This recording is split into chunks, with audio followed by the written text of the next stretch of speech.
Assalamualaikum warahmatullahi wabarakatuh. Apa kabarnya hari ini? Semoga baik-baik saja dan semoga kita semua selalu dalam lindungan dan berkah dari Allah Subhanahu wa taala. Hari ini kita akan belajar tentang penyesuaian hewan untuk mempertahankan diri.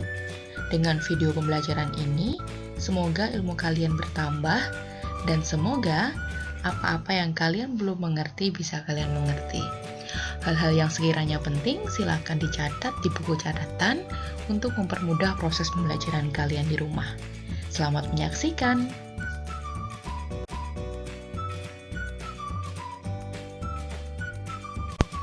Sebelum kita mulai, coba perhatikan dua gambar berikut. Nah, dapatkah kalian melihat hewan apa yang ada pada gambar? Pada gambar pertama, hewan apa yang bisa kalian lihat? Begitu juga pada gambar kedua.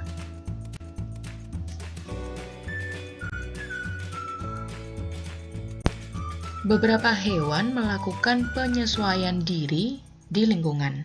Nah, apa fungsi dari penyesuaian diri tersebut? Salah satu fungsi dari menyesuaikan diri tersebut adalah untuk mempertahankan diri dari musuh maupun mempertahankan diri dari pemangsa, juga untuk melindungi keamanan dirinya.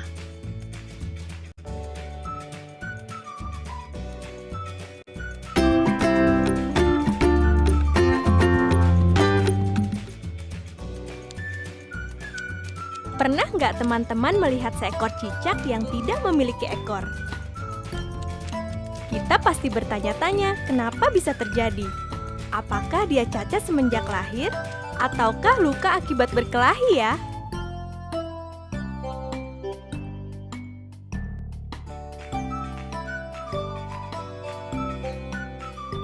Hai teman-teman, selamat bergabung dengan Tanggal Merah. Perkenalkan, ini Epa.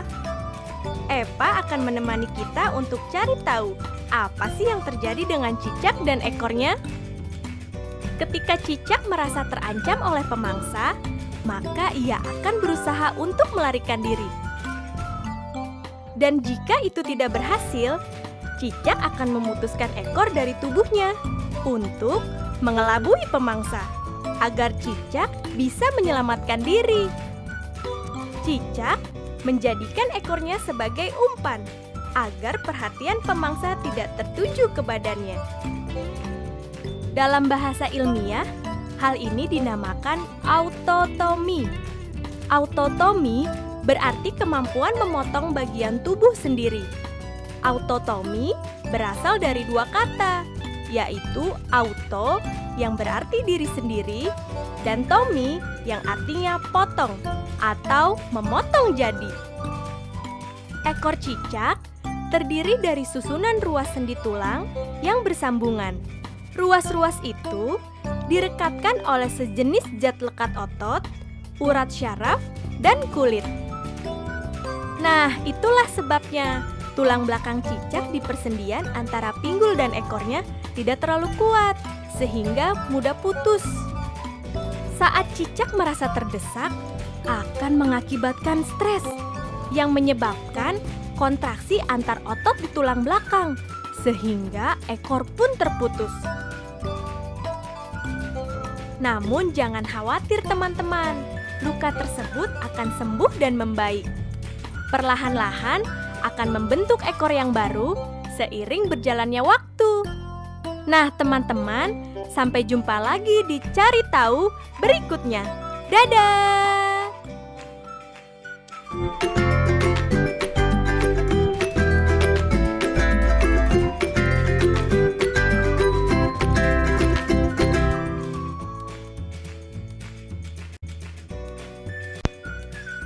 Nah, setelah kalian melihat video tadi, sekarang kita akan membahas bentuk-bentuk penyesuaian hewan untuk mempertahankan diri di lingkungan.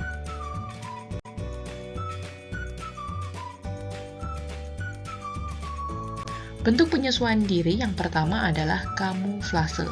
Kamuflase merupakan kemampuan hewan untuk menyamarkan diri dari pemangsa. Penyamaran dilakukan yaitu dengan menyesuaikan warna atau bentuk tubuhnya dengan lingkungan. Perhatikan gambar di samping. Kupu-kupu jenis tertentu akan merubah warnanya sesuai dengan tempat dia hinggap.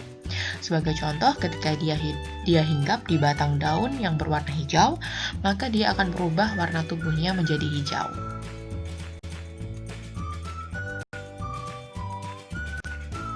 Yang kedua adalah mimikri. Mimikri artinya suatu jenis makhluk hidup meniru bentuk fisik atau perilaku jenis makhluk hidup yang lain.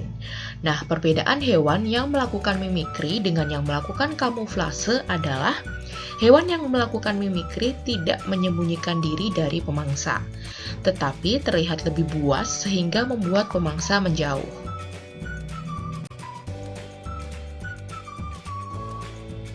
Yang selanjutnya adalah autotomi. Autotomi adalah contoh yang sudah kita lihat di video awal tadi. Autotomi adalah kemampuan hewan untuk memutus bagian tubuhnya dan menumbuhkannya kembali. Contoh hewan yang dapat melakukan autotomi adalah cicak dan kadal. Kedua hewan tersebut dapat melepaskan ekornya untuk meloloskan diri dari predator. Ekor tersebut masih dapat terus bergerak sehingga dapat mengecoh predator. Sehingga predator akan fokus terhadap potongan ekor tersebut, sedangkan cicak atau kadal dapat melarikan diri.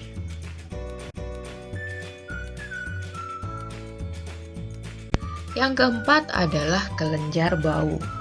Beberapa hewan melindungi diri dengan mengeluarkan bau yang tidak sedap.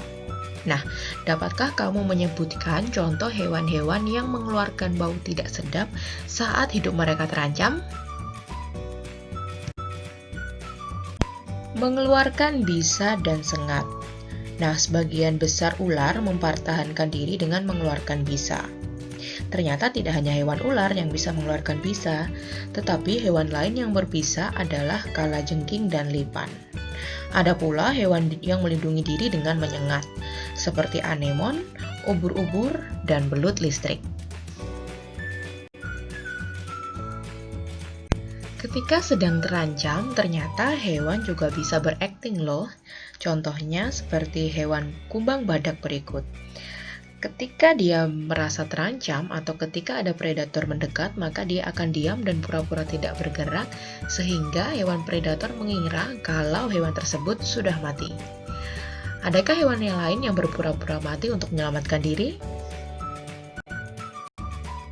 Nah, setelah menyaksikan video pembelajaran hari ini, sekarang silakan ambil buku tulis kalian dan catatlah tugas yang harus kalian kerjakan. Tugas yang pertama adalah amatilah hewan-hewan yang ada di sekitarmu. Jelaskanlah bagaimana ia bisa menyesuaikan diri di lingkungan. Yang kedua, apakah tumbuhan juga menyesuaikan diri di lingkungan? Jika iya, bagaimana menurutmu cara tumbuhan menyesuaikan diri? Silakan dikerjakan dan hasilnya dikirim pada link yang sudah biasa Ustazah share setiap harinya. Nah, terima kasih sudah menyaksikan video pembelajaran kita hari ini. Semoga dapat memberikan ilmu dan manfaat bagi kita semua. Dan jangan lupa share, like, komen, dan subscribe channel YouTube SD Al-Irsyad Al-Islamiyah Tulungagung. Semoga bisa menambah wawasan kita dan menjadi syiar kebajikan untuk kita semua. Wassalamualaikum warahmatullahi wabarakatuh.